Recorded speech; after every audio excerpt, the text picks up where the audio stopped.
पूजन करते समय, तुलसी को जल चढ़ाते समय, अभिषेक पूजन करते समय, घर में आप पूजन कर रहे हैं उस समय पर तुलसी को जल चढ़ा रहे हो, उस समय पर पीपल की पूजन कर रहे हो, उस समय पर बेलपत्री का पूजन कर रहे हो, उस समय पर आंवले का पूजन कर रहे हो, उस समय पर या कोई पूजन भजन आप कर रहे हैं उस समय पर दरवाजे पर अगर 3 सामने खड़े हो जाते हैं तो ये समझ लेना कि आपकी पूजा को भगवान ने स्वीकार कर लिया। कौन 3 है उसका स्मरण करिएगा। पहला, पूजन करते समय, भगवान की आराधना करते समय अंदर मंदिर में अपने घर में बैठकर आप भगवान निला रहे हैं, भगवान की पूजन कर रहे हैं, अर्चना कर रहे हैं, सेवा कर रहे हैं, माला जाप कर रहे हैं, पूजन अर्चना कर रहे हैं, तुलसी को जल चढ़ा रहे हैं, उस समय पर 3 का दर्शन अगर आपको हो जाता है, आपके दरवाजे पर अगर आ जाते हैं तो आपका समझ लेना पूजा स्वीकार हो गया। पहले नंबर पर पूजन करते समय दरवाजे पर गौ माता आकर खड़ी हो जाए, समझ लो तुम्हारा पूजन सफल हो गया।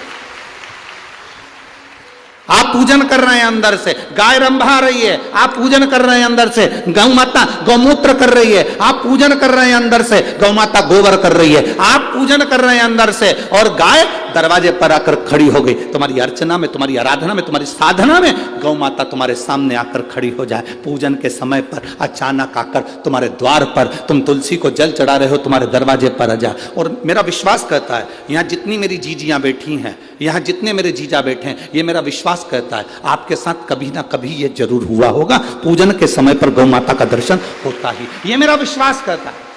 और ये कब होता है? जिस दिन आपका चित्त, मन, वृत्ति भगवान में रमी हो। चाहे तुम राम जपो, हनुमान जपो, शिव जपो, तुम्हारी मर्जी पड़े वो जपो। तुम देवी की भी पूजन कर रहे हो, किसी की देवता की पूजन कर रहे हो, कुल देवता की पूजन कर रहे हो, दिल से कर रहे हो, तो ये 3 का अगर दर्शन हो जाए तो कार्य सफल है। पहला, जम के बोलो, गौ माता। दूसरे नंबर पर हमारे यहाँ हम पूजन में लगे हुए हैं, आराधना में लगे हुए हैं, भगवान की अविरल भक्ति में लगे हुए हैं, भगवान की पूजन, आराधना और भक्ति में हम तल्लीन हैं। और दूसरे नंबर पर उस पूजन करते समय पर तुम्हारे घर की बहन बेटी तुम्हारे दरवाजे पर आ जाए तो समझ लो पूजन सफल हुआ है। क्या बहन बेटी के आने से पूजन सफल हो सकता है?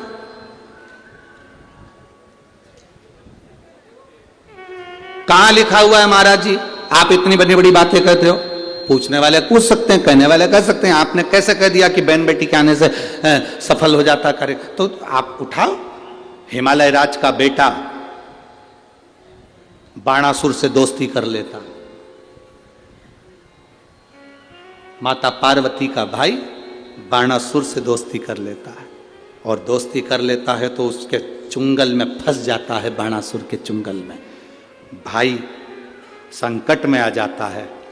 आज हिमालय राज और मैनावती दोनों बैठकर भगवान की आराधना कर रहे थे, इतने में पार्वती का आगमन हो जाता है। पार्वती ने आते से ही देखा, पिताजी आप आराधना कर रहे हो, पूजन कर रहे हो, किस लिए, क्यों? मैनावती ने कहा तेरा भाई संकट में घिरा हुआ है। पार्वती ने कहा क्यों चिंता करते हो, क्यों चिंता करते हो? पिताजी मैं आई हूं ना, चिंता मिटा दूंगी, चिंता मिटा दूंगी, आप चिंता ना करें। क्या हुआ? बाणासुर तेरे भाई को कष्ट दे रहा।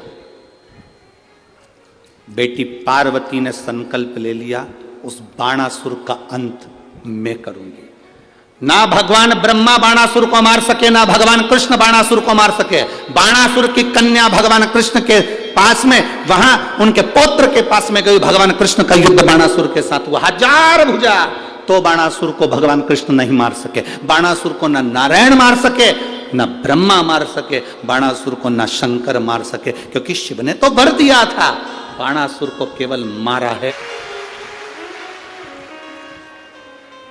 कोई तुमसे पूछे कि सियोर वाले महाराज ने कहा कि बहन बेटी के पूजन करते समय अगर बहन बेटी आ जाती है, पूजन करते समय हमारे घर की बहन बेटी, तुम्हारे कुल की बहन बेटी, तुम्हारे घर की बहन बेटी तुम्हारे दरवाजे पर आ गई, भले तुम उसको कुछ दो मत दो। पर बहन बेटी अगर तुम्हारे पूजन के समय पर तुम्हारे क्यों आप लोगों के ऐसा नियम है कि नहीं हमको नहीं मालूम, हमारे यहाँ तो ऐसा नियम है कि जब भी घर में कोई बड़ा आयोजन होता है, शादी होती है, फंक्शन होता है, कोई उद्यापन होता है, कोई चीज बड़ी करते हैं, तो सबसे पहले फोन बहन बेटी को लगाते हैं कि हमारी बहन हमारे यहाँ आए, हमारी बेटियां, हमारी नंदे हमारे यहाँ आए, हमारी बुआ हमारे यहाँ आए।